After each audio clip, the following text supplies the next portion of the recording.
मंदिर जाने के कुछ नियम भी हुआ करते हैं।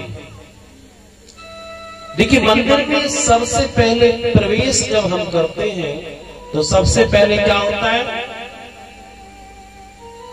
अगर जूते चप्पल पहन के गए तो सबसे पहले जूते चप्पलों को उतारा जाता है। तदुपरांत आगे बढ़ते हैं तो प्रथम सोपान होता है। प्रथम सोपान ये होता है कि हम मंदिर में प्रवेश करते समय नजर प्रणाम करें। नजर प्रणाम होता है। नजर प्रणाम अर्थात आंखों से प्रणाम होता है। सर्वप्रथम आंखों से प्रणाम करने के बाद हम आगे चढ़ते हैं। यदि मंदिर में सीढ़ियां हैं तो सबसे पहले प्रथम सीढ़ी को नमस्कार करते हैं। उसके बाद सीधा पैर सबसे पहले सीढ़ी पर धारण करते हैं। उसके बाद हम जितने भी सोपान होते हैं, जितनी सीढ़ी होती हैं, उनसे चढ़ करके आगे बढ़ते हैं। हमेशा ध्यान रखें, जो मंदिर की चौखट होती है, कभी भी चौखट पर अपना कोई सा पैर नहीं रखना चाहिए।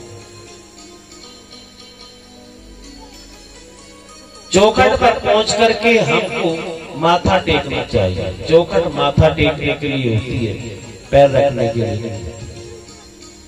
चौखट को लांघा जाता है।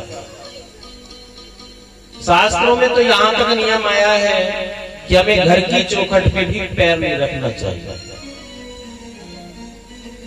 गरुड़ पुराण कहता है कि चौखट, जो घर की चौखट होती हैं, उनमें पितृदेव का वास होता है, और जो भी व्यक्ति पितृदेव को नाराज करता है, उसका उल्लंघन करता है, तो उसका घर कभी प्रसन्नता से भर नहीं सकता।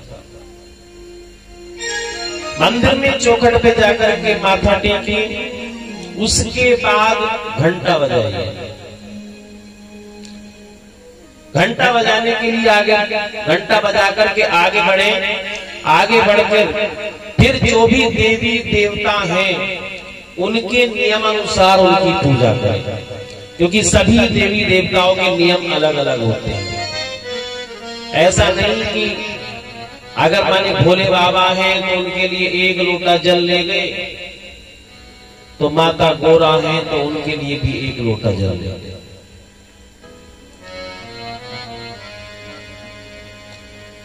दूसरा, भोले बाबा को जल पसंद है।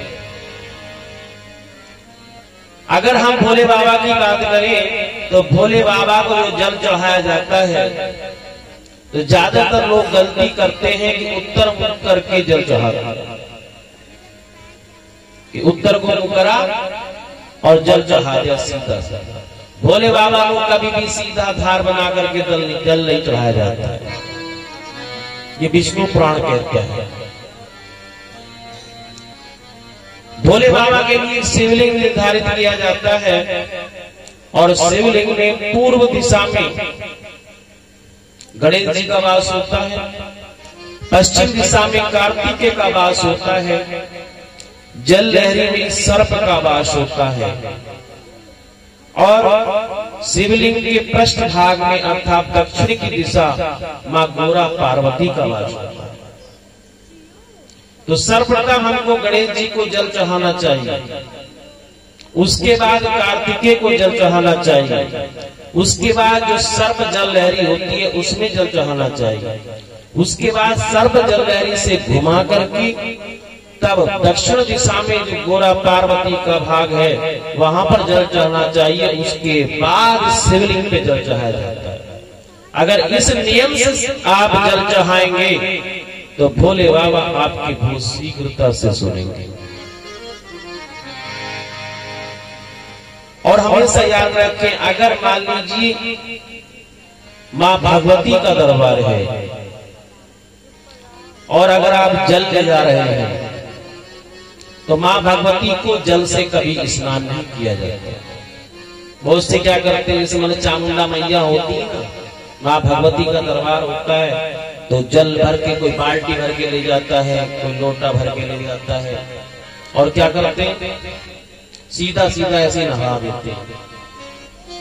जबकि मां भगवती को स्नान कराने का अधिकार सभी को नहीं है। मां भगवती को स्नान कराने का अधिकार उसी को है जो उनकी सेवा में लिप्त है, क्योंकि मां भगवती को स्नान कराने के बाद वस्त्र पहनाए जाते हैं। और ज्यादातर मैं गांवों में देखता हूं कि वस्त्र पहने में मां भगवती होती है, जल से ऊपर से नहला देते हैं और वस्त्र सब खराब हो जाते हैं। मां भगवती केवल एक बार स्नान करती हैं प्रातः काल। जो वहां पर सेवक होते हैं वो उनका स्नान ध्यान करा करके वस्त्र पहना देते हैं। उसके बाद जो भी जनता जाती है वो मां भगवती को स्नान नहीं कराती। अगर मान लीजिए आपको जल अर्पण करना है तो जल के साथ लाल फूल लेकर के जाए और लाल फूल से मां भगवती के चरणों को धोए और उसी चरणामृत को हाथ में लेकर के या कटोरी में लेकर के पान करें, तो मां भगवती बहुत शीघ्र प्रसन्न होती हैं और समस्त कष्टों को नाश करती हैं। कुछ माता बहनों में आदत होती है कि जब मंदिर से वापिस होती हैं तो घंटा बजाती हैं। हमेशा ध्यान रखें, जब मंदिर से वापिस आए तो कभी घंटा ना बजाएं, क्योंकि कहा जाता है कि जो मंदिर से वापिस आते समय घंटा बजाता है तो उसने जितने पुण्य किए वो क्षीण हो जाते हैं।